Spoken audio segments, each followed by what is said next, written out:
Para apresentar o painel O Futuro da Judicialização da Saúde, Novos Desafios, compõe dispositivo virtualmente Suas Excelências os Senhores. Ministro do Superior Tribunal de Justiça, Ricardo Vilas Boas Cueva, o Procurador de Justiça do Estado de São Paulo e membro do Comitê Nacional da Saúde do Conselho Nacional de Justiça, Arnaldo Rossepian, o desembargador do Tribunal de Justiça do Estado da Bahia, Mário Albiani, e o desembargador do Tribunal Regional Federal da 4ª Região, e membro do Comitê Executivo Nacional do Fórum da Saúde do Conselho Nacional de Justiça, João Pedro Gebran Neto. Com a palavra, o doutor Arnaldo Rossepian. Boa tarde a todos. Primeiro, eu gostaria de agradecer ao presidente Dias Toffoli e à conselheira Candice Jobim por me conceder o privilégio de coordenar esta mesa com figuras absolutamente expoentes na área da saúde. Ministro Vilas Boas Cueva, com quem eu tive a oportunidade de trabalhar ao longo dos 4 anos em que estive no Conselho Nacional de Justiça, um incentivador deste comitê, então, portanto, alguém que conhece não só o tema, porque exerce a jurisdição, mas acompanhou para e passo o desenvolvimento das ações deste comitê. Cumprimentar o desembargador João Pedro Gebran, meu querido Gebran, companheiro de inúmeras jornadas. Se o Comitê da Saúde conseguiu produzir algo no período em que eu lá estive, certamente o Gebran é uma das figuras fundamentais na execução desse projeto. Um projeto, ministro Cueva e todos aqueles que nos ouvem, que foi bem recepcionado pela magistratura e contou com colaboração de inúmeros magistrados, em especial o desembargador Mário Albiani, sempre um parceiro, alguém que nunca nos faltou, que sempre nos ajudou a levar a nossa mensagem para todas as unidades da federação. Então, é com muita alegria que tenho a oportunidade agora de coordenar esta mesa.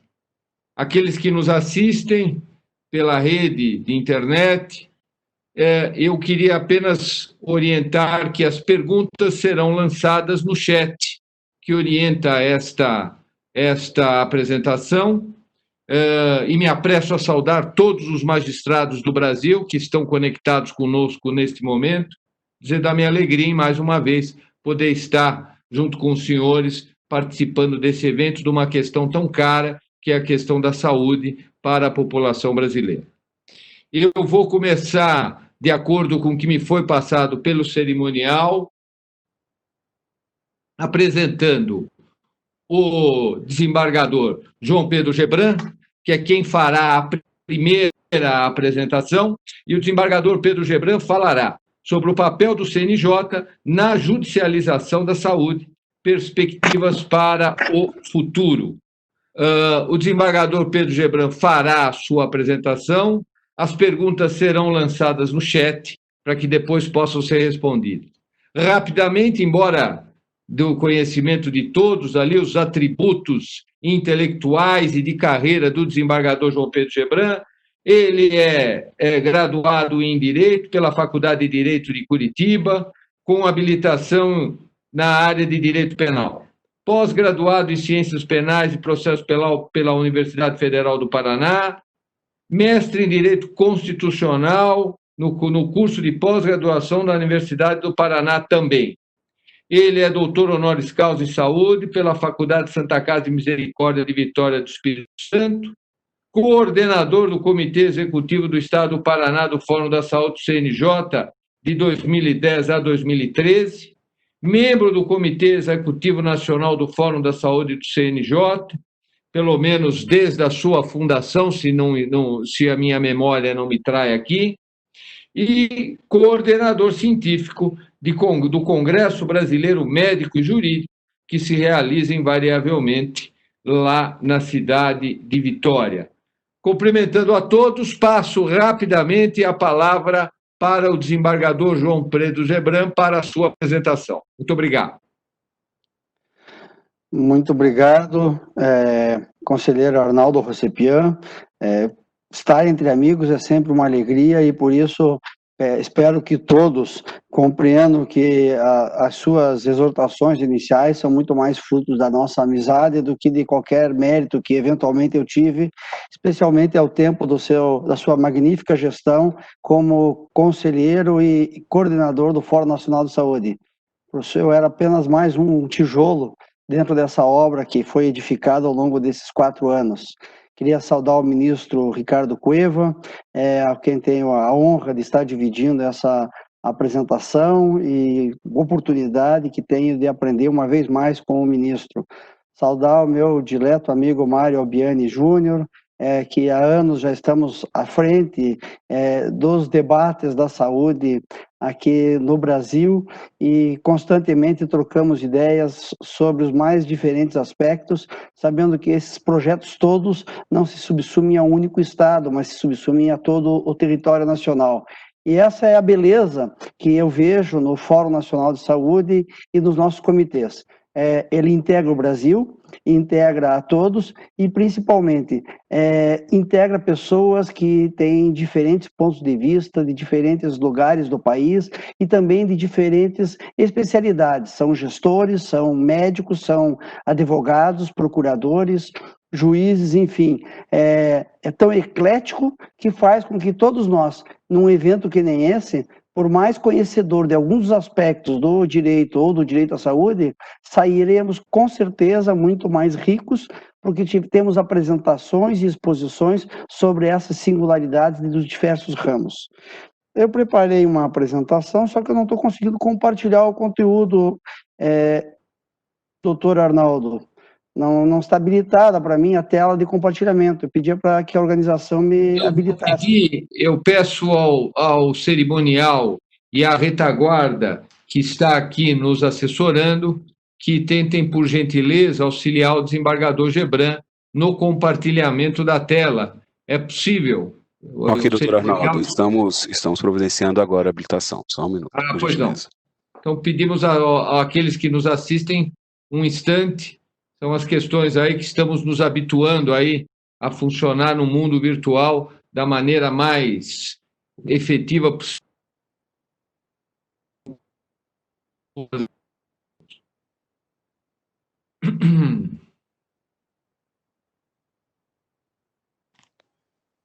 Só mais uns instantes, por gentileza. Doutor Gebran, o senhor pode tentar novamente? Agora acho que vai dar certo. Agora foi. Obrigado, desculpa.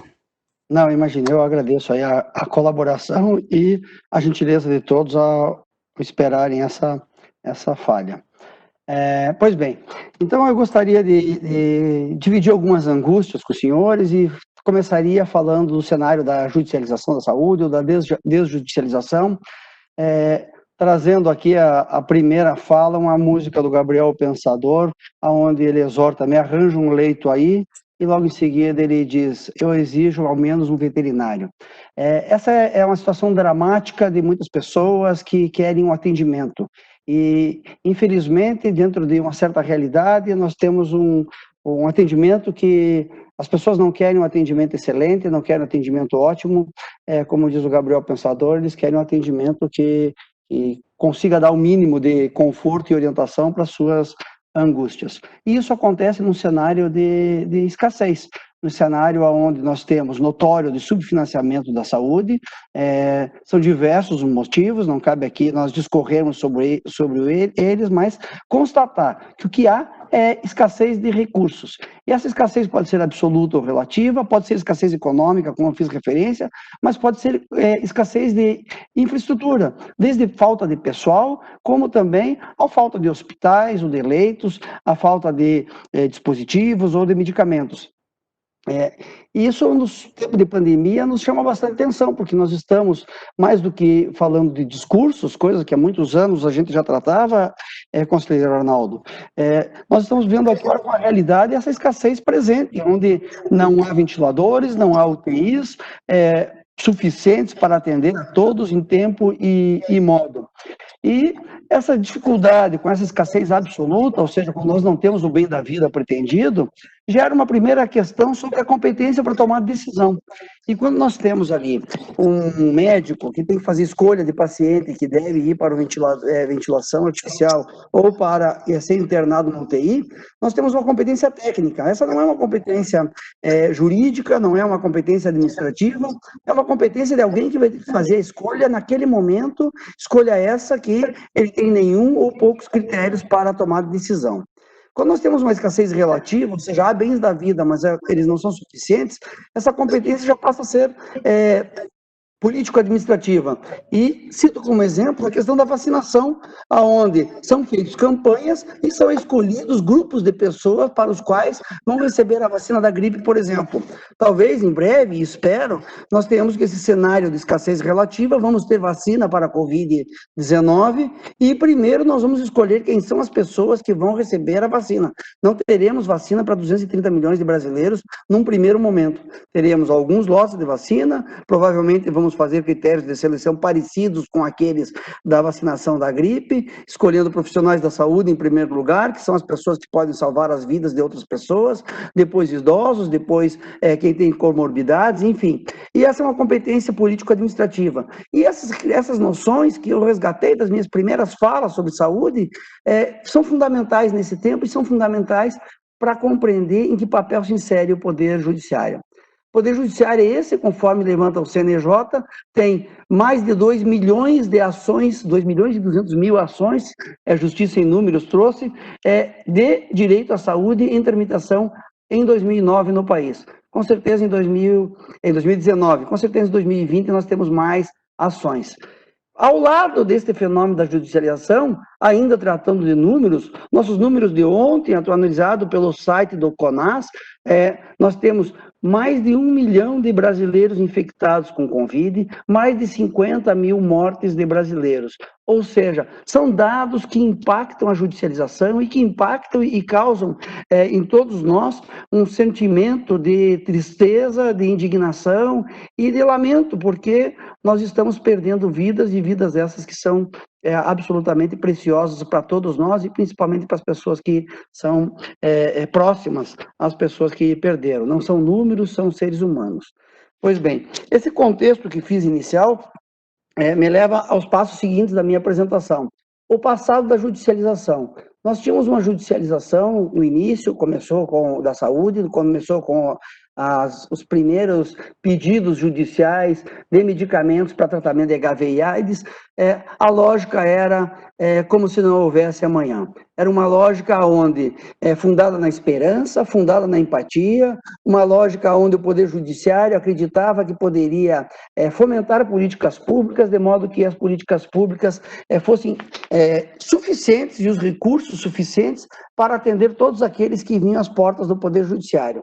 Isso nos levou a índices próximos a 90% de deferimentos de tutela antecipadas em ações voltadas ao direito à saúde. E lógico que com um índice de mais de 90% ou mais de deferimentos de tutela antecipada, fez com que mais e mais pessoas viessem a juízo solicitar providências que estavam na política pública de saúde ou que não estavam na política pública de saúde. Medicamentos que estavam incorporados pela Rename ou medicamentos que não estavam incorporados na Rename. E esse volume de ações foi crescente desde das primeiras com HIV e AIDS, até que o Supremo Tribunal Federal percebeu o fenômeno que estava acontecendo e chamou uma audiência pública, número 4, aonde foi debatido inicialmente esse tema da judicialização da saúde, ou melhor, na judicialização das políticas públicas de saúde. E a partir dessa audiência pública, surgiu a STA 175, onde foram criadas diversas regras, e se retomarmos a leitura da STA 175, vamos ver que as regras são muito pertinentes e que ainda hoje elas têm valor na aplicação, na lógica da judicialização da saúde, mas ao lado dessas regras nós tivemos várias exceções, trazidas também nesse julgamento. Acontece que as exceções começaram a valer mais do que as próprias regras, ou seja, aquilo que foi excepcionado no julgamento acabou valendo para as decisões ordinárias, as antecipações de tutela. Sinal que continuou-se julgando, fundado em esperança, fundado em empatia, com o córtex frontal, onde cada um de nós, ao proferir uma decisão, sobretudo estávamos nos identificando com o paciente ou com a família, antes de estabelecermos uma lógica de como atribuir aqueles recursos escassos, se quem tinha competência e como fazer isso para as pessoas. A partir desse quadro de um passado bastante recente, diga-se de passagem, evoluiu-se para trazer uma nova lógica. E essa nova lógica que foi a que o CNJ, através do Fórum Nacional de Saúde, tentou incorporar na racionalidade jurídica, baseada fundamentalmente nas evidências jurídicas, né? Negando apenas as aparências, mas sim fundamentando-se nas evidências.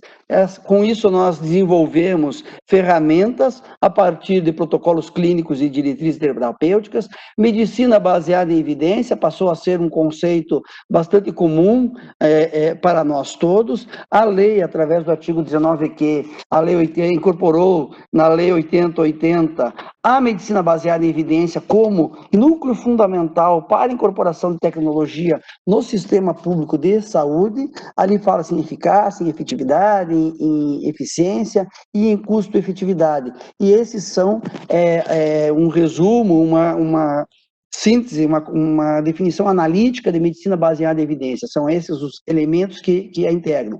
E nós, o Fórum Nacional de Saúde e o Poder Judiciário como um todo, acabou instituindo pelo CNJ comitês de saúde, foram criados núcleos de apoios técnicos ao Poder Judiciário, criou-se essa ferramenta que escutamos hoje a exaustão falar dos NATJUS e o e-NATJUS, forma de pesquisa e como trazer para os magistrados informações de qualidade para que ele possa tomar decisão.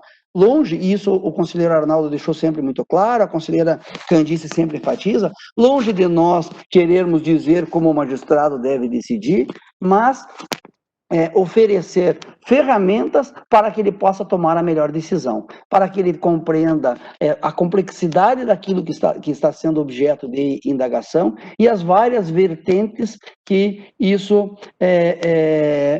pode levar para a tomada de decisão favorável ou desfavorável para a parte. Enfim, e também se propugnou e se propugna cada vez mais pela solução consensual de conflitos, como modo ou método alternativo de solução de conflitos. Isso foi referido, inclusive, agora pela manhã, pelo ministro Sanseverino. Qual é o futuro da judicialização? Acho que, melhor do que ninguém, o doutor Amaro acabou de falar do futuro da medicina, falar daquele futuro próximo, do nosso amanhã na área médica. E nós estamos a tratar de robôs, nós estamos a tratar de medicamentos não mais para a população, mas medicamento para grupos da população e também de medicamentos para indivíduos. Isso vem gerando uma elevação de custos. Nós temos o exemplo do Spinraza, que era o medicamento mais caro do mundo, com um custo aproximado de 1,3 milhões de reais. Passamos aí para os Zolgensma, com um custo de 9 milhões de reais.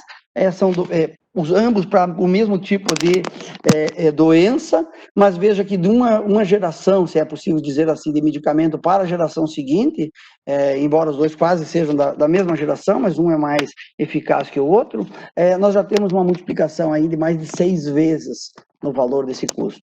Nós temos que tratar, e a judicialização da saúde vai ter que tratar de farmacoeconomia. Na Inglaterra isso é tratado, no Brasil nós temos projetos de lei no Senado tramitando para discutir a que ponto o sistema de saúde consegue incorporar a tecnologia. Lá na Inglaterra fala-se no sistema Quali, de 30 mil libras por ano de vida para o paciente.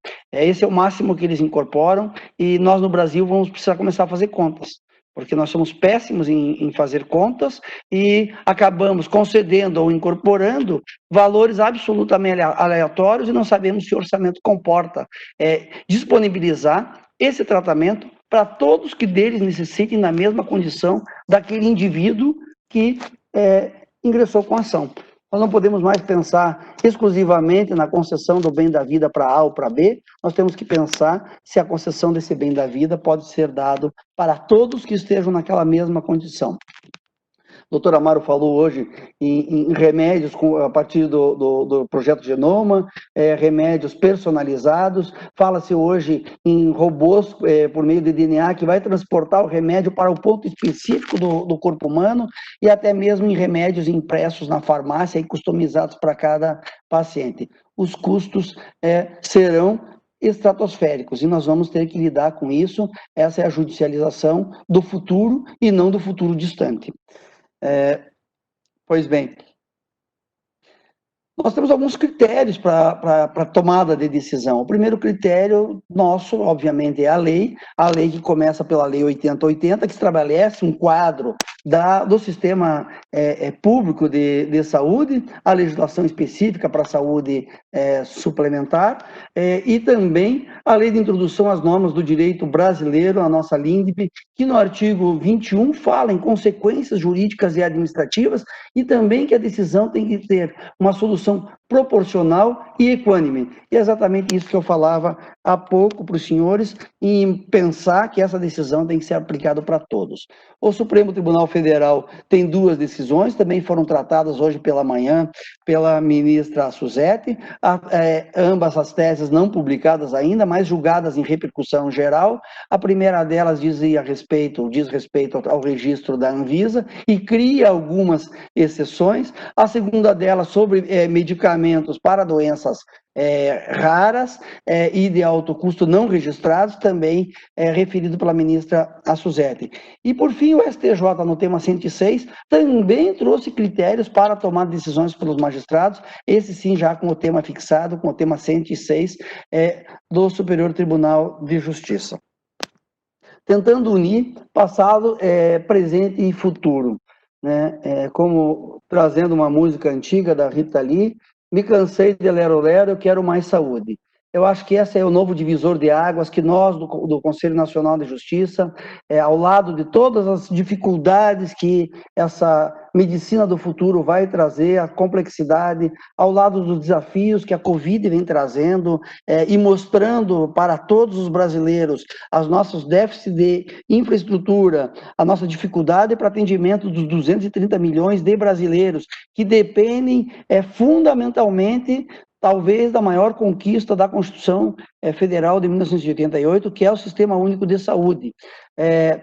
As dificuldades orçamentárias, a dificuldade para a aquisição no mercado internacional de insumos, sejam eles UTIs, respiradores ou mesmo as vacinas assim que elas forem disponibilizadas. Nós precisamos nos defrontar com os problemas do passado que também não foram resolvidos.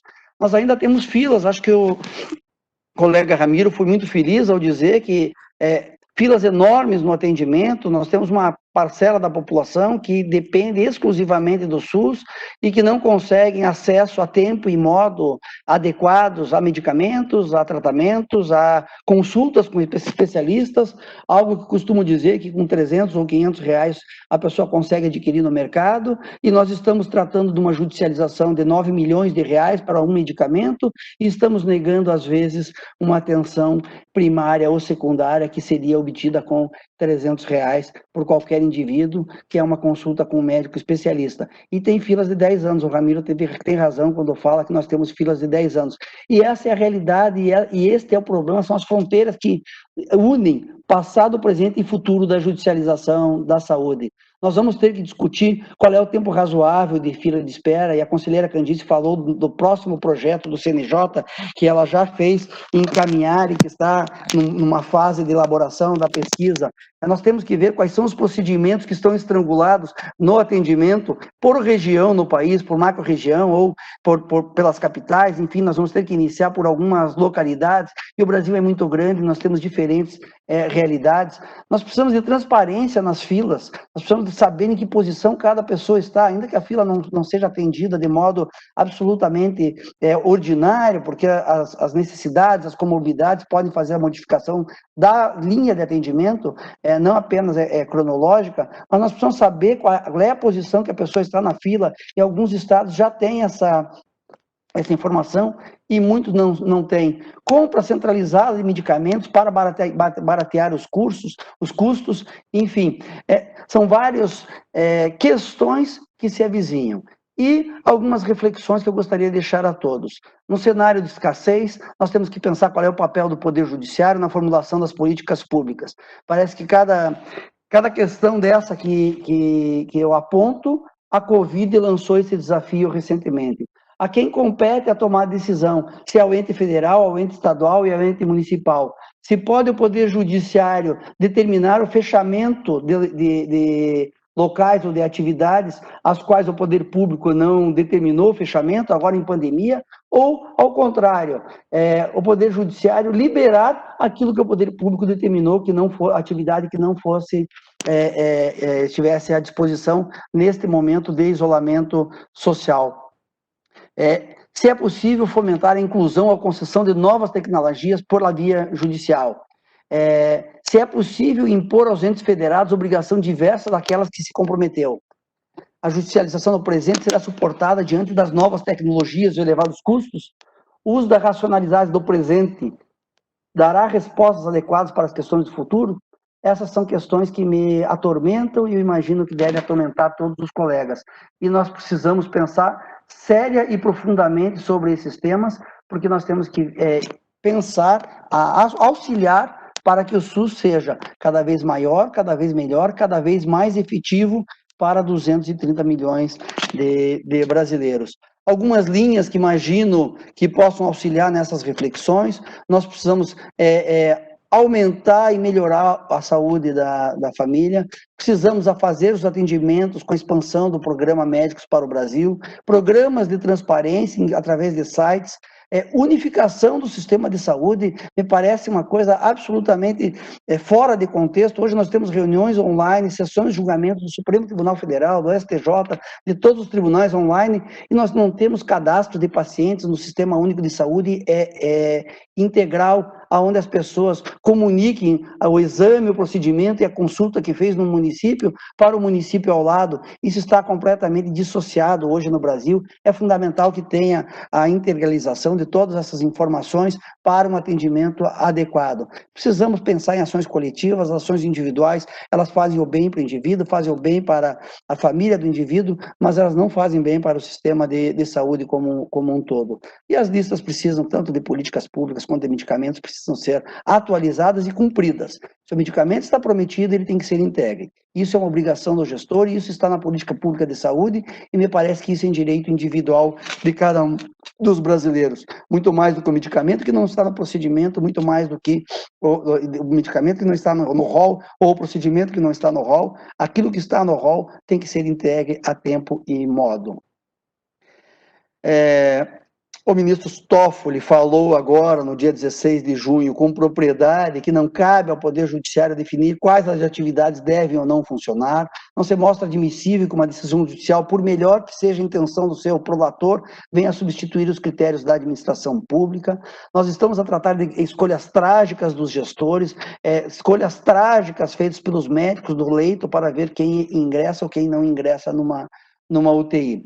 Algumas dessas escolhas trágicas estão sendo minimizadas com protocolos dos conselhos regionais de medicina. O de Pernambuco e o do Rio Grande do Sul tomaram a iniciativa para auxiliar os médicos na tomada de decisão, e nesse ponto acho lamentável que o Ministério da Saúde não tenha saído à frente para estabelecer critérios mínimos, seja no que diz respeito ao isolamento, seja no que diz respeito a internamento e UTI, ou mesmo para lockdown. E, por vezes, vemos essa questão transferida para o Poder Judiciário, e, como disse o ministro Dias Toffoli, talvez não seja o melhor locus para esse debate. Por fim, o meu tempo está bastante adiantado e eu gostaria de finalizar trazendo o projeto que a conselheira Candice falou na abertura hoje desse nosso evento. Esse é o projeto que foi apresentado na primeira reunião preparatória do Encontro Nacional do Poder Judiciário.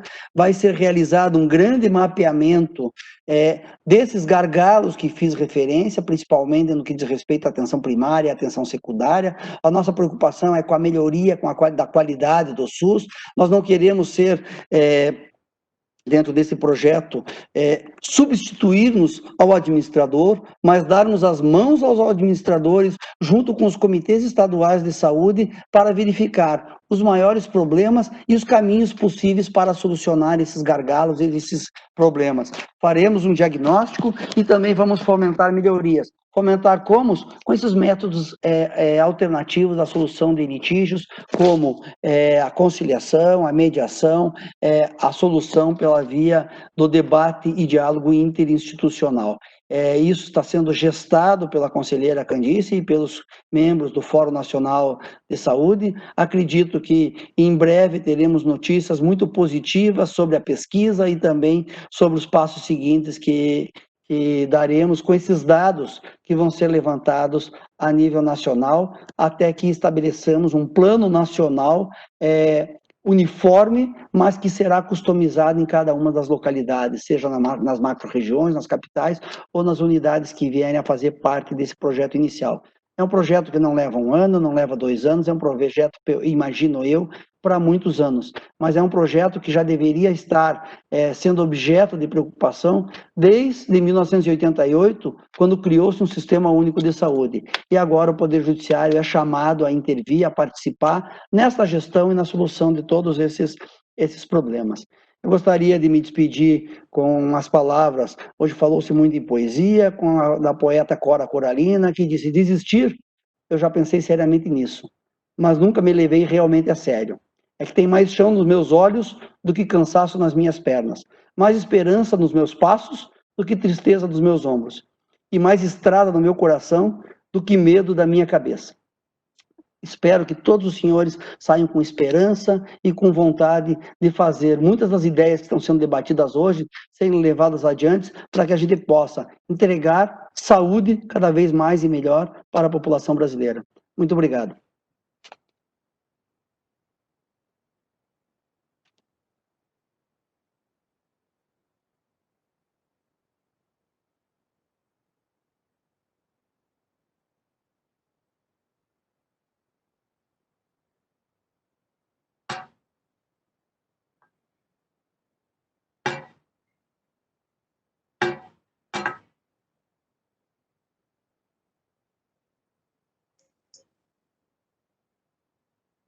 Eu queria agradecer ao desembargador João Pedro Gebran, mais uma vez, alguém que demonstra o quanto conhece sobre o tema, embora não exerça hoje a jurisdição na área do direito público, na área da saúde pública em especial, mas o desembargador Gebran é alguém que conhece a fundo a matéria, e sempre que nós temos a possibilidade de ouvi-lo, é sempre um aprendizado.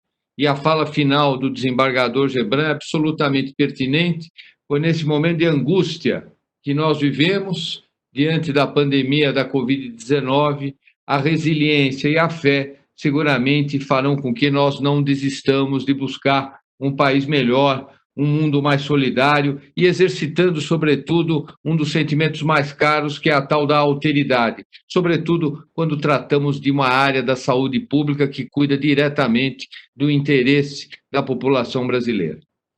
Eu indago ao cerimonial se já posso introduzir o nosso ministro Ricardo Vilas Boas Cueva. Eu estou vendo que a tela ainda exibe aqui o quadro que o desembargador Gebran acabou de nos exibir.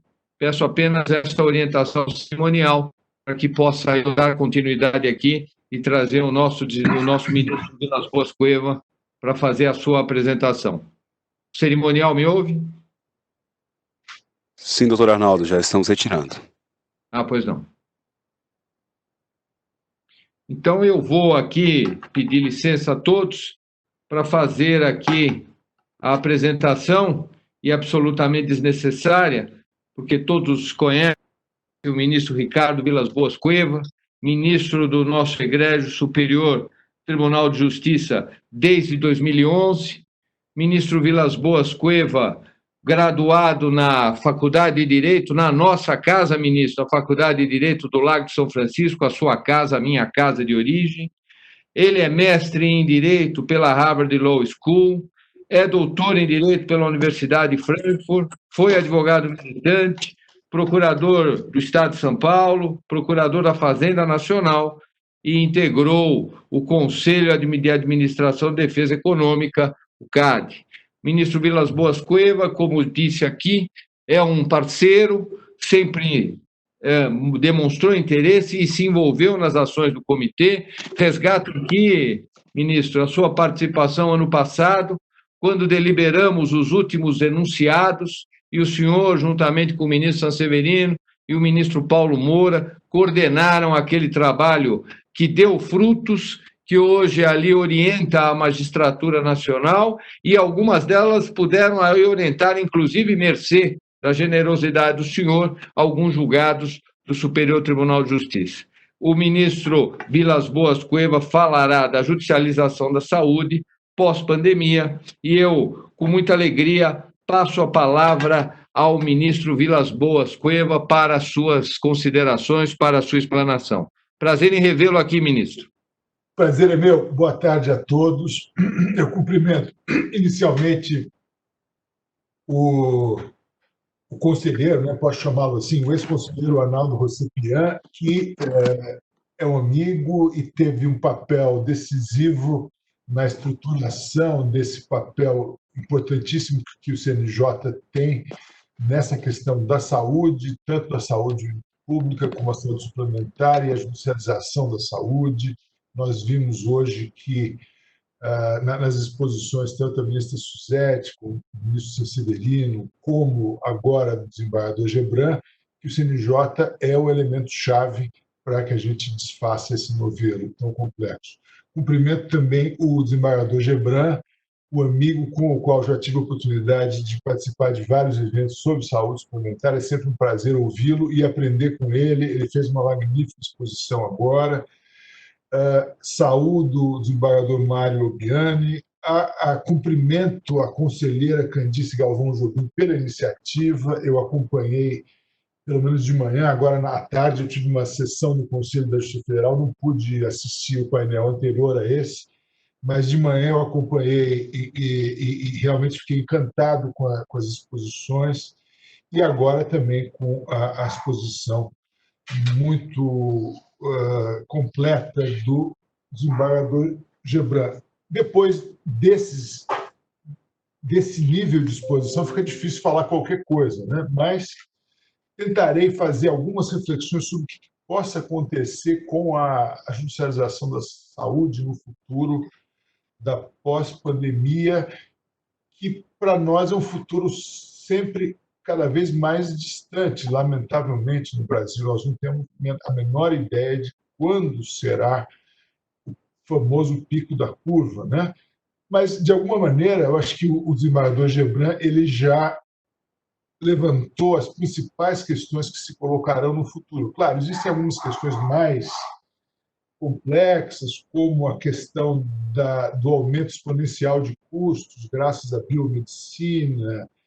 Isso tudo é um futuro um pouco mais remoto, mas no futuro mais imediato, eu acho que os elementos já estão dados, né? A gente já viu agora nessas exposições que houve um amadurecimento do judiciário em grande medida graças ao papel do CNJ, né? Aquela audiência pública, o Fórum Nacional de Saúde, a suspensão de tutela antecipada 175, as recomendações 30 e 31, né? E outras do CNJ acabaram por criar um clima favorável a um consenso entre os magistrados de que não era mais possível conceder, como disse o desembargador Gebran, 90% delas antecipadas em circunstâncias que desconsideravam a racionalidade, a medicina baseada em evidências Agora, ao contrário, com a criação do Nat-Jus e a sofisticação do Nat-Jus, né, a gente viu hoje como isso tem se sofisticado de maneira muito significativa, graças aos convênios que têm sido celebrados com hospitais de excelência, com médicos no Brasil todo, com os recursos tecnológicos cada vez maiores, nós já notamos um amadurecimento do judiciário em caminho na direção de uma racionalidade maior, né?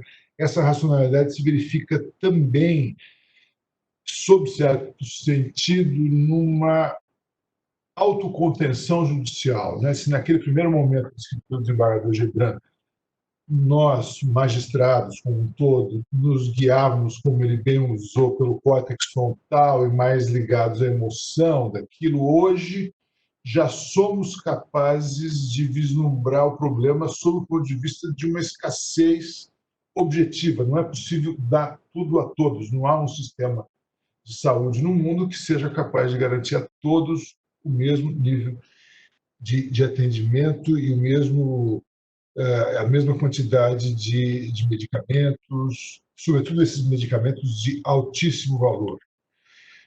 Uma outra tendência significativa além do aumento da racionalidade, será uma atenção maior à desigualdade. Isso também já foi tratado de alguma maneira agora, né? A pandemia nos revelou ou tornou mais aguda a percepção da desigualdade no Brasil, e isso fará, eu imagino, com que a regulação dos planos de saúde, falando agora da questão da saúde suplementar e também em relação ao SUS, haja uma intensificação dos cuidados necessários à prevenção e, do ponto de vista do judiciário, talvez como eu dizia antes, uma tendência a se cristalizar uma autocontenção maior para evitar que haja uma multiplicação de demandas e que haja um aumento de custos sem controle. Um exemplo de autocontenção que já tem, de alguma maneira, se verificado é a questão do dano moral. O dano moral, se nós falarmos com qualquer um que trate de incentivos econômicos ao litígio, aparece como um dos principais incentivos para a manutenção de uma alta litigiosidade, porque aquilo, de algum modo, acaba tarifando o litígio e fazendo com que demandas que talvez fossem frívolas, talvez não valessem a pena, passem a ser efetivamente propostas. Isso já tem acontecido na jurisprudência do STJ. Uma outra questão também seria a questão da cobertura dos planos de saúde. A jurisprudência expansiva dos tribunais e também do STJ, ao longo dos anos, acabou inviabilizando a criação de planos de saúde com diferentes tipos de cobertura, o que seria altamente desejável, e até um plano da agência reguladora que possa fazer por faixas e que crie maneiras objetivas de complementar o trabalho do SUS.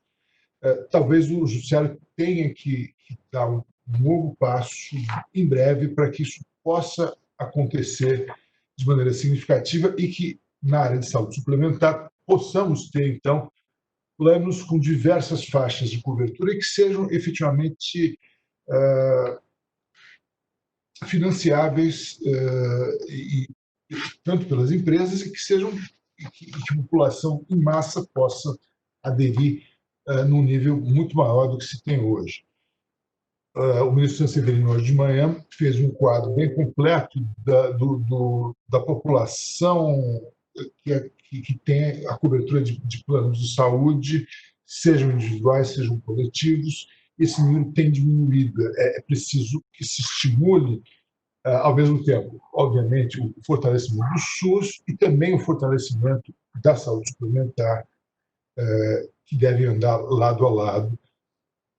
E talvez a tendência mais importante que se vá materializar agora é uma antecipação de algum processo que já vinha acontecendo, e não apenas na judicialização da saúde, mas, de modo geral, a ênfase, que imagino que será cada vez maior, em mecanismos de autocomposição de conflito. Todos sabem que o Código de Processo Civil de 2015 ele criou uma política pública de resolução de conflitos por meio de sistemas multiporta com estímulo, sobretudo, à autocomposição através da mediação e da conciliação, criando aquela audiência prévia do artigo 334, e que, de fato, tem sido já, por mais que a gente não veja isso com tanta frequência, tem sido já responsável por alguns sucessos muito significativos. O ministro Buzzi, meu colega da segunda sessão do STJ, ele acaba de me informar, por exemplo, que já há 1.300 CEJUSCs, né, Centros Judiciários de Solução de Conflitos, pelo país, e que apenas no ano passado, segundo dados do CNJ, houve mais de 3,5 milhões de homologações de acordos nas mais diversas áreas, né?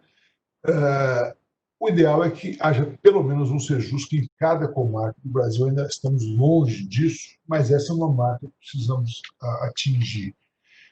O CNJ, como sempre, na vanguarda, tem já um projeto interessante, liderado pelo conselheiro Henrique Ávila, que é de criar uma plataforma de mediação online que permita que, na área de saúde, especificamente, e sobretudo agora, para atender o número maior de demandas que surgirá já agora no período durante a pandemia e depois da pandemia, e que possa atender isso de maneira muito mais focada. É uma iniciativa que procura inserir uma ferramenta nos tribunais onde já há o PJE e também nos tribunais onde não há o PJE, onde não é usado o PJE, o TRF4, por exemplo, e outros, um mecanismo que já esteja incorporado ao processo eletrônico e que permita, então, fazer uma mediação online, seja por meio das ODRs mesmo, com uso de algoritmos, seja por meio de uma facilitação, e seja por videoconferência. Isso poderia ser feito já no curso do processo, no lugar daquela audiência do artigo 334 do CPC, que muitas vezes não é feita por impossibilidade prática. A maior parte dos magistrados do país, apesar desses dados alentadores que eu acabei de dar sobre os CEJUSCs, a maior parte dos magistrados não tem condições de agendar essas audiências de conciliação e mediação por absoluta falta de possibilidade concreta de realizar isso. Essa plataforma seria uma solução, ela já tem adesão da OAB, né? Portanto, 1.200.000 advogados que aderirão a isso, as defensorias públicas também, as corregedorias também. Essa iniciativa ela tenderá a prestar mais racionalidade ao sistema.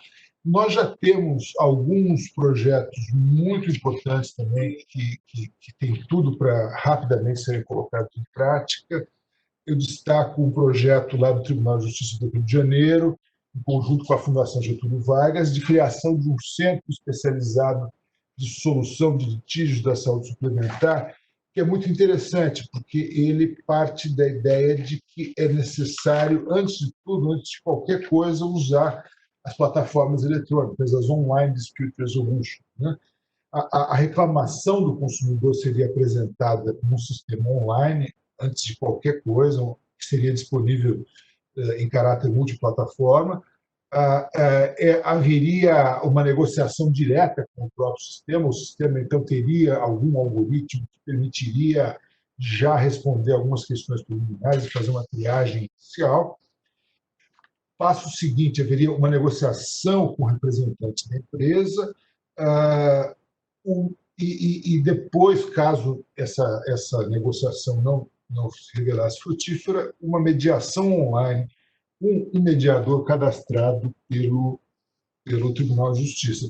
É importante lembrar que no Brasil nós já temos mais de 5.000 mediadores cadastrados e 4.000 conciliadores, mais ou menos. É um número significativo que tende a se ampliar graças aos cursos, formações, e agora com o uso cada vez maior dessas ferramentas online, isso só tende a se multiplicar, eu imagino, muito rapidamente.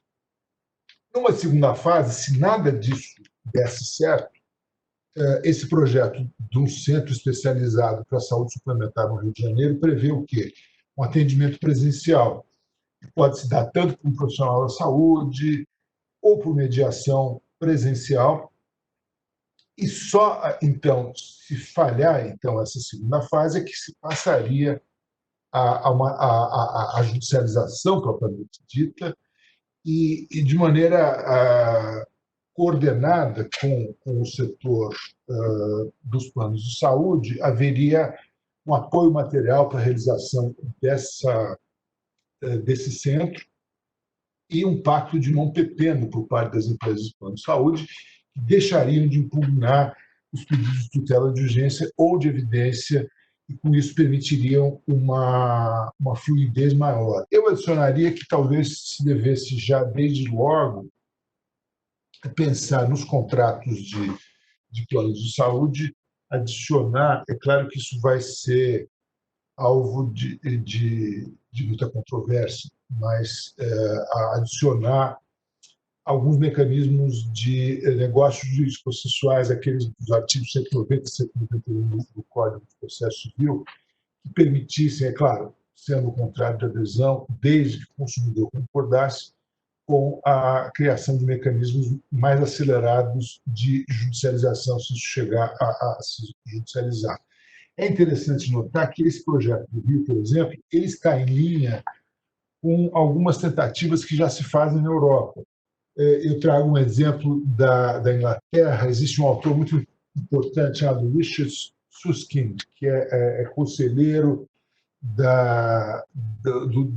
do Tribunal Supremo na Inglaterra, e ele propõe a criação de um tribunal totalmente online, e no qual você teria substancialmente um sistema semelhante. A primeira fase do processo desses tribunais online seria uma avaliação feita online com auxílio de algoritmos e de pessoas disponíveis por videoconferência.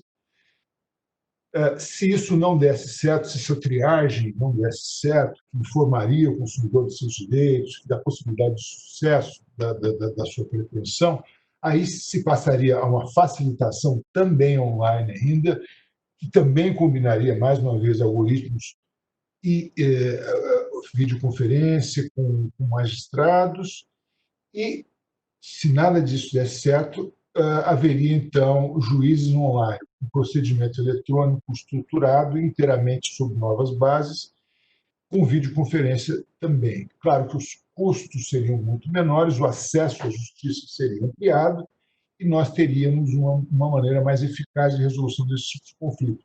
Isso, de alguma maneira, reproduz o que já se faz em vários países, na Inglaterra também, que é um tipo de ombudsman que se usa para algumas áreas. No direito bancário, por exemplo, há um sistema de ombudsman bancário, que é um sistema de resolução de conflitos financiado inteiramente pelas instituições financeiras, até um determinado valor, sendo, obviamente, franqueado ao consumidor o direito absoluto de recorrer ao judiciário, caso entenda necessário.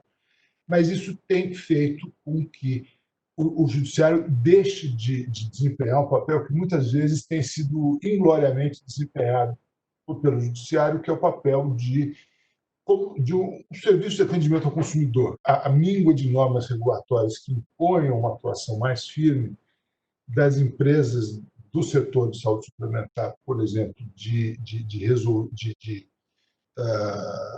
solução de conflito diretamente por meio de iniciativas próprias, o judiciário acaba sendo totalmente tomado por uma quantidade imensurável de demandas que tornam praticamente insolúvel esse problema e geram uma turbulência, uma irracionalidade crescentes no sistema. Me parece, então, que o maior desafio imediato, né, no pós-pandemia, será criar esses mecanismos de negociação que permitam equacionar adequadamente esse tipo de postulações. Eu quero crer que a maioria delas seja postulações que derivam de uma necessidade objetiva da população, né, tanto quanto ao SUS, quanto como à saúde suplementar, mas, é claro, são conhecidos alguns episódios de um uso predatório do sistema de justiça para demandas que, na verdade, se originam de manipulações, por exemplo, indústrias de órteses, próteses ou de certos medicamentos.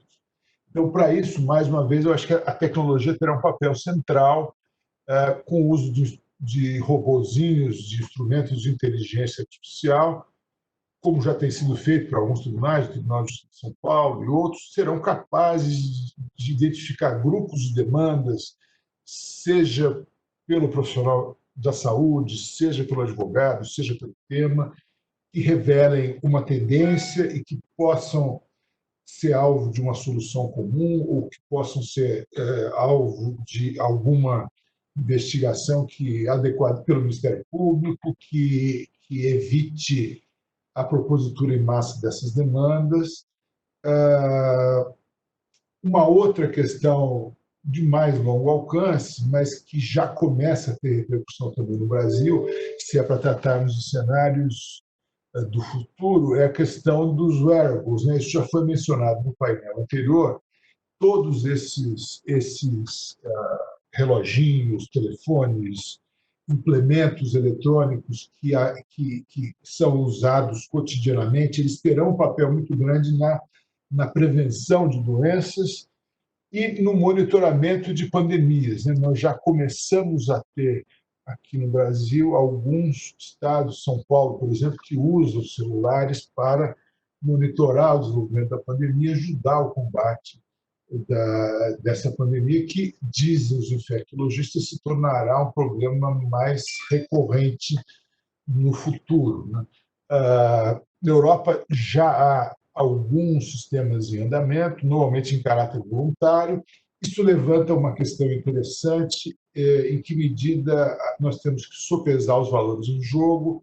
Esses wearables, esses implementos eletrônicos, eles terão um papel importante na prevenção da saúde, no monitoramento de doenças epidêmicas, mas também eles trarão um risco muito grande de invasão da privacidade e de discriminação do cidadão, por exemplo, pela coleta, processamento e tratamento indiscriminado desses dados pessoais de caráter extremamente sensível. Será possível que os planos de saúde ou quaisquer outros agentes econômicos discriminem de maneira muito prejudicial os cidadãos de acordo, na área de saúde, por exemplo, com doenças ou com perfis informacionais que possam impedir a contratação de planos de saúde ou de outras coisas. A LGPD, a Lei Geral de Proteção de Dados, que deve, provavelmente, caso não entre em vigor uma medida provisória que suspendeu a sua eficácia ou que prorrogou a vacácio até o ano que vem, deverá entrar em vigor em agosto. E ainda que não haja uma autoridade nacional de proteção de dados que dê uma baliza clara e precisa sobre como separar o joio do trigo entre os dados sensíveis que devam ser usados para as finalidades adequadas de proteção da saúde e aqueles que não devam ser usados para discriminação contrária aos interesses do consumidor e dignidade humana. Essa lei ela ajudará a criar também um mecanismo claro, previsível e racional que facilite a evolução dessas ferramentas tecnológicas em prol da saúde de maneira geral. Então, concluindo, né, eu acho que eu já falei aqui um tempo razoável para essa hora da tarde, racionalidade e tecnologia e ênfase em mecanismos de autocomposição, acho que serão talvez as principais tendências que a gente observe no futuro próximo. Esperamos todos que acabe essa pandemia o quanto antes e que possamos reconstruir o nosso sistema de saúde em bases que sejam cada vez melhores, lembrando a todos, é claro, como todos os epidemiologistas têm lembrado, que é graças a ele que nós temos conseguido, de algum modo, conter as piores tendências dessa pandemia. Como todos hoje acabaram com poemas, né, eu não posso me furtar também de recitar um poema que me parece adequado a esse momento que a gente vive. É um poema que eu gosto muito, de um poeta polonês que ganhou o Prêmio Nobel de Literatura em 1980, o Czesław Miłosz. Um poema chamado Conjuro. Ele diz o seguinte: bela é a razão humana e invencível, nem grades, nem arame farpado, nem trituração de livros, nem a condenação ao exílio nada podem contra ela. Ela instala nas línguas ideias universais e guia nossa mão, de sorte que escrevemos com maiúscula verdade e justiça e com minúscula mentira e iniquidade. Acima do que é ela, ela ergue o que deveria ser, inimiga do desespero e amiga da esperança. Muito obrigado a todos pela paciência.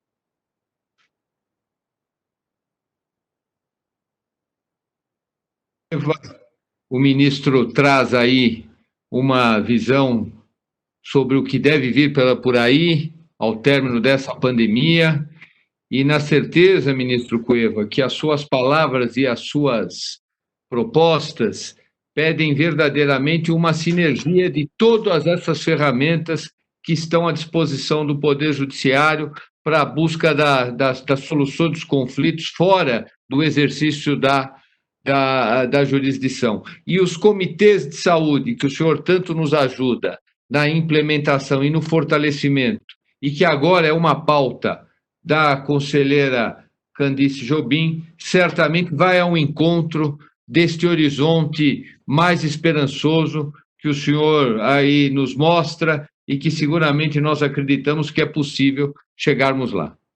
Eu vou passar a palavra agora, as perguntas já estão sendo feitas, para o meu amigo, o desembargador Mário Albiani Júnior, do Tribunal de Justiça da Bahia.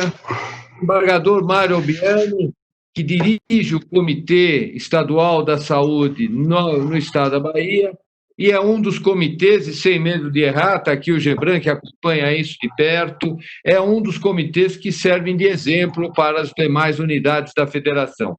Sempre à frente das iniciativas, parceiro do Comitê Nacional, não se furta em nos ajudar na implementação das ideias aqui que nós desenvolvemos.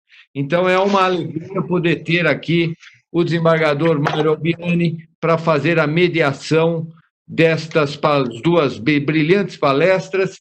Passo, então, rapidamente ao desembargador Mário Albiani e, ao final, faremos o encerramento aqui deste nosso encontro já absolutamente exitoso. Desembargador, com a palavra, por favor.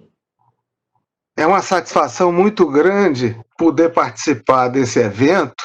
Agora, inicialmente, antes de falar algumas palavras, não só a respeito do evento,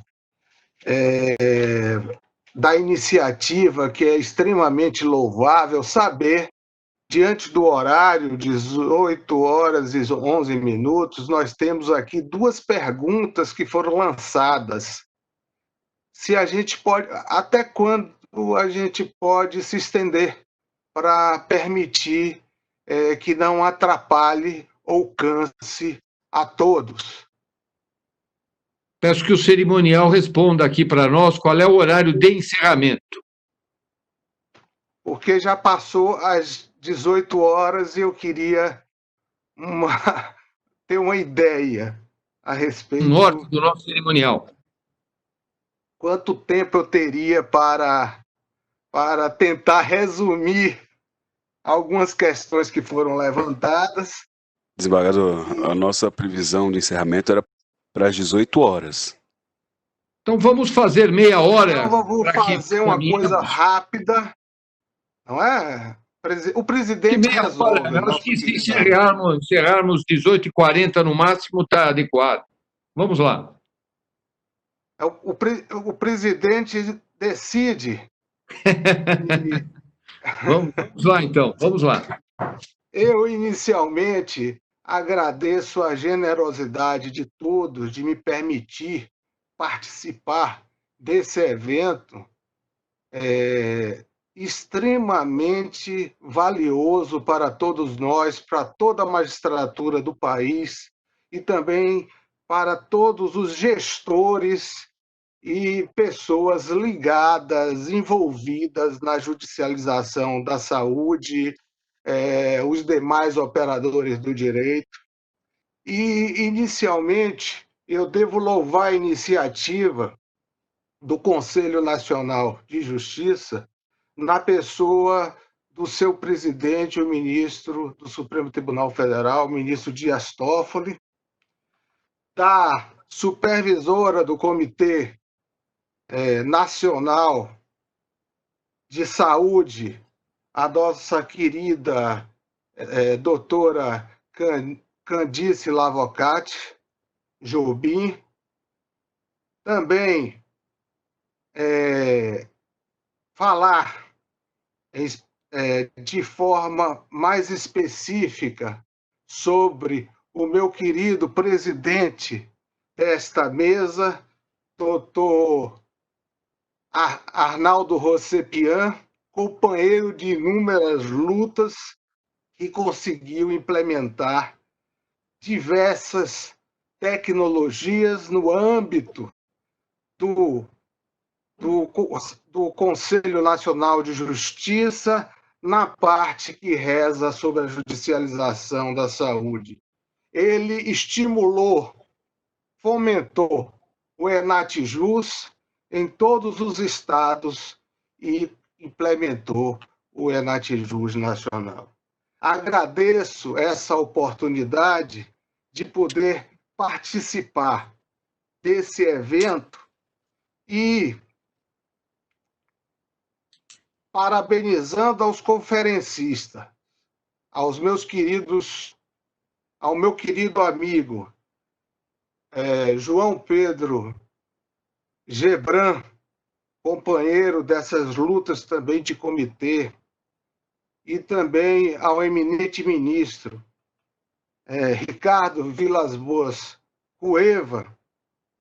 Eu tenho uma missão aqui um pouco árida, de tentar condensar algumas perguntas, ainda bem que foram poucas, relacionadas ao tema posto de como será o futuro da judicialização da saúde e os desafios da judicialização neste futuro que se avizinha. Devo dizer que o foco é no presente e os olhos no futuro, como bem disse a querida conselheira Candice.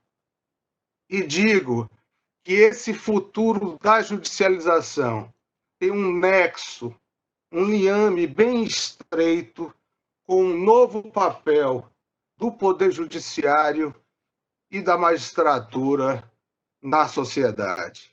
No momento em que o judiciário ele influi, interfere na política pública de saúde, impacta a política pública de saúde, ele tem que se abrir mais para momentos como estes e também para outros momentos que permitam uma maior aproximação do judiciário com a sociedade e com todos aqueles que estão ligados à judicialização da saúde. Ele tem que se abrir no futuro, já que precisa de um maior diálogo para enfrentar esses conflitos que surgirão no futuro e que não pararão agora, tendo em vista uma pandemia que nós não sabemos quando ficaremos em uma situação de isolamento, em uma situação de restrição como esta que se apresenta. Então, a primeira pergunta que se coloca, e que é de um colega, Gerson Sanford, e essa é dirigida para todos os participantes, mas eu acredito que seja mais do perfil do ministro Ricardo Vilas Boas Cueva, a possível seria uma explanação sobre a Lei 9.656/98, que veio para regular os planos de saúde, e há uma intenção de desmontá-la quando ela veio para efetivamente aperfeiçoar todo o sistema que envolve a saúde suplementar. O ministro Vilas Boas Cueva, ele mencionou sobre a saúde suplementar e abordou alguns aspectos relativos à necessidade de utilização da tecnologia para a resolução dos conflitos. E o nosso amigo participante, ele quer uma abordagem mais ligada à própria lei, que veio para ele aperfeiçoar o sistema de saúde suplementar. Então, é essa a primeira pergunta. A segunda pergunta que me apresenta aqui é se a solução para o acesso aos serviços de saúde seria aumentar o orçamento do SUS ao invés de privilegiar a saúde privada. Eu acho que essa pergunta talvez seja melhor dirigida para o Dr. Gebran, e tratou sobre a saúde pública e tratou também sobre a escassez de recursos e os medicamentos de alto custo e questões relativas à bioética. Então, eu entendo que seria uma questão que fosse respondida melhor. Não que o ministro não possa respondê-la também, mas como o desembargador Gebran tratou desse tema, eu acho que essa segunda pergunta seria direcionada a ele.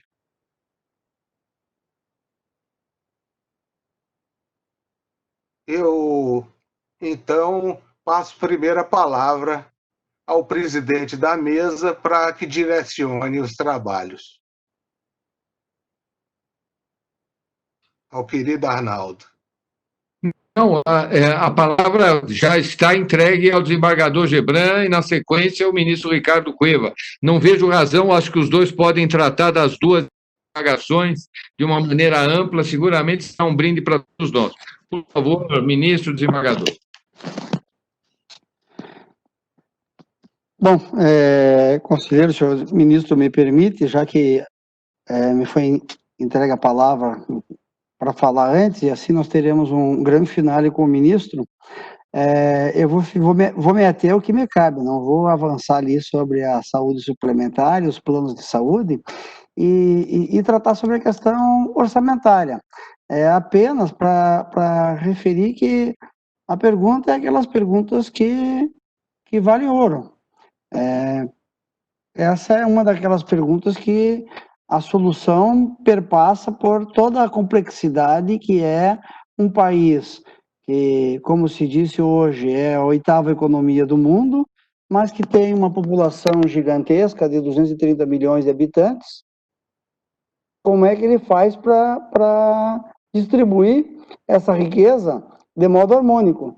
Se nós tivéssemos, e a nossa economia, o nosso PIB é parecido com a da Inglaterra, se nós tivéssemos 40 ou 60 milhões de habitantes, era bem mais fácil nós alocarmos recursos para atender os nossos problemas que são seculares. E o orçamento do SUS precisa ser ampliado. Agora, como ampliar e de onde tirar? É possível tirar recursos, como propõe a questão de privilegiar a saúde privada? Não creio que haja um privilégio da saúde privada.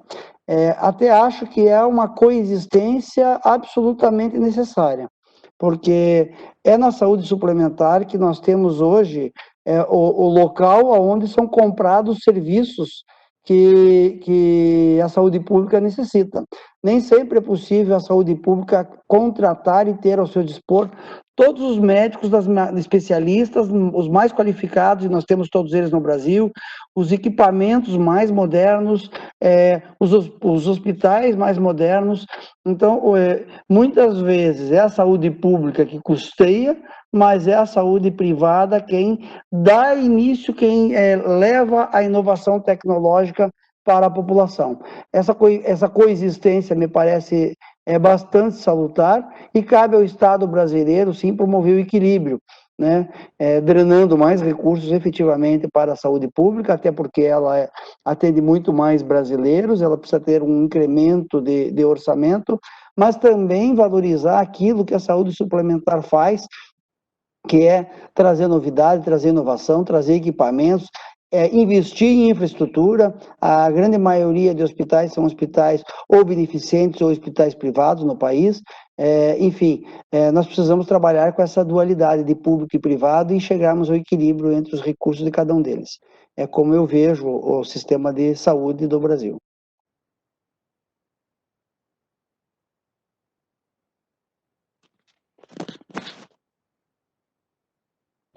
Ministro Cueva, suas... Do mesmo modo, eu também vejo que nós temos um espaço muito grande para aprimorar essa relação de coexistência do sistema público e do sistema privado, né? Podemos incrementar a racionalidade do uso dos recursos escassos, né? A gente vê frequentemente números preocupantes de que o Brasil tem uma quantidade de determinados exames sofisticados maior do que em outros lugares do mundo, que tem uma quantidade de equipamentos sofisticados muito maior do que a necessária. Mas, por outro lado, nós estamos vendo agora que também temos uma quantidade de leitos de UTI maior do que o de muitos países ricos. Então, quer dizer, existem paradoxos, contradições, dificuldades que não são óbvias, mas que talvez possam, no futuro próximo, serem enfrentadas com o uso de tecnologia, né? A tecnologia, talvez até mesmo de uma ferramenta mencionada pelo Ismael Gebran, um cadastro único de pessoas que pudesse conter todos os dados históricos daquela pessoa e tal, evitando, obviamente, que isso fosse usado de maneira discriminatória, mas em favor do sistema de saúde, em favor da racionalidade e do planejamento um pouco mais coordenado entre o sistema público e o sistema privado. A tecnologia, eu acho que hoje ela acaba, num contexto de pandemia, ela precipitou muita coisa. O teletrabalho, trabalho à distância, que todos acreditavam que era ainda uma realidade remota, difícil de implementar, ele se tornou uma realidade em um período muito curto e isso vai provavelmente apressar alguns processos, né? O que eu dizia, a tecnologia vai ter um impacto muito grande também na maneira de realizar a prestação jurisdicional, provavelmente.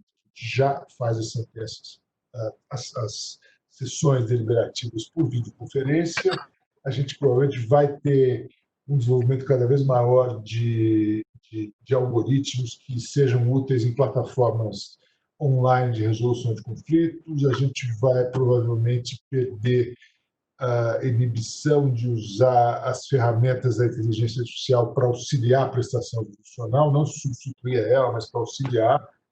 Então, eu vejo como uma consequência da pandemia que nós avancemos no uso de tecnologia e também um planejamento mais harmonioso da convivência do sistema público e privado de saúde.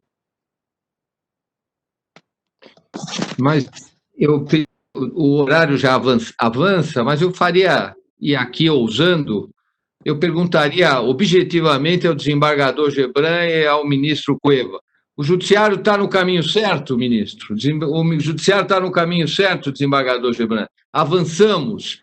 Há esperança?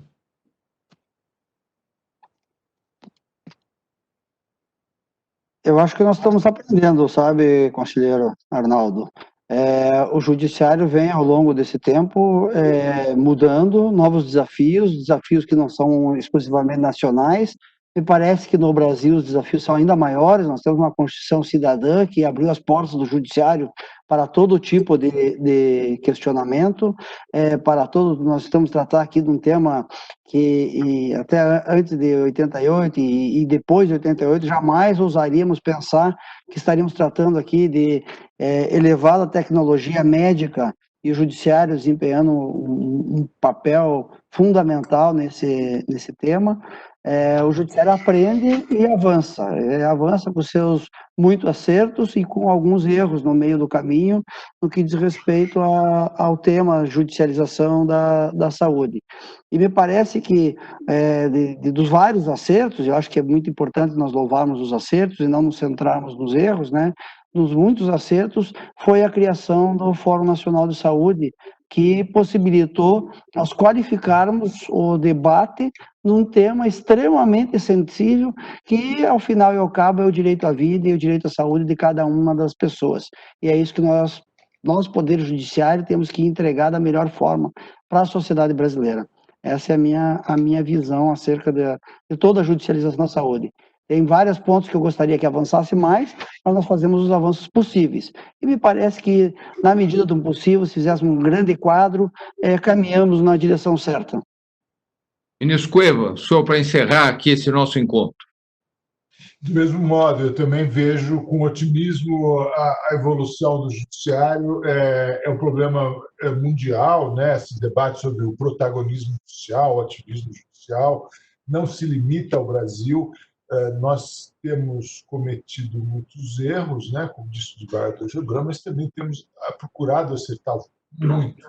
Só o fato de termos esse debate hoje, que é promovido pelo Conselho Nacional de Justiça, já revela que há um interesse grande em desmistificar algumas das questões. Eu me lembro que há alguns anos, quando eu comecei a debater em público esse tema, ouvia de magistrados ou de jornalistas como alguém ousa recomendar a um juiz que decida assim ou assado. Não se trata de impor uma visão de mundo, uma ideologia, ou de impor ao magistrado alguma decisão. Não, absolutamente. De debater livremente as ideias, as necessidades que são óbvias e que se materializaram já por várias iniciativas do setor, né? O Fórum Nacional de Saúde, as recomendações, tudo isso tem levado ao amadurecimento do judiciário. O judiciário deixou de agir por impulso, por instinto, por emoção, e passou a sopesar melhor os vários pratos da balança para que o interesse público seja preservado da melhor maneira possível e que o bem-estar líquido da sociedade, né, seja a finalidade última, né, da prestação jurisdicional. Queremos que seja possível fazer justiça sem que isso implique subtrair recursos e a possibilidade de tratamento de grupos de pessoas que poderiam se beneficiar de um sistema mais equânime de saúde. Olha, eu queria, da minha alegria, eu já recebo aqui mensagem aqui no celular para que encerremos aqui esse nosso encontro. E eu queria dizer o quanto me alegrou essa oportunidade de estar aqui com o ministro Cueva, com o desembargador Gebran, com o desembargador Albiani, a generosidade da conselheira Candice de possibilitar esta participação e dizer aos senhores que saio daqui com mais ânimo, sobretudo nesse momento difícil que nós atravessamos, em que acordamos todos os dias, já imaginando que o dia não será tão colorido quanto gostaríamos, já querendo esquecer este dia, possamos encontrar no horizonte a retomada das nossas vidas como verdadeiramente elas são.